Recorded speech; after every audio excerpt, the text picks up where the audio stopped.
দুই-এক দিন আগে nature's by রাখি পেজে তৃতীয়বারের মতো তেল এবং হেয়ার স্পা প্যাক অর্ডার করেছিলাম।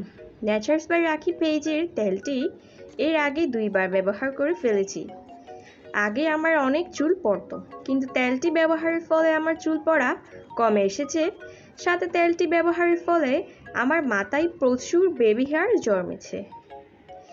আগে আমার চুলের আগা ফেটে যেত আর চুল বড় হতো না, কিন্তু তেলটি ইউজ করার পর আমার চুল এখন অনেক বড় হয়েছে।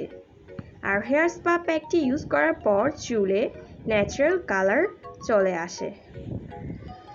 এইবার আমি 2টি তেল অর্ডার করেছিলাম, একটি 400 মিলি এবং আরেকটি 200 মিলি এবং হেয়ার স্পা প্যাক। আর এই ভিডিওটি আমি প্রমোশনের জন্য করছি না, আমার তেলটি ভালো লেগেছে তাই আপনাদের সাথেও শেয়ার করলাম। আর এখন আপনারা দেরি না করে নেচার্স বাই রাখি পেজে তেল এবং হেয়ার স্পা প্যাক অর্ডার করে ফেলুন।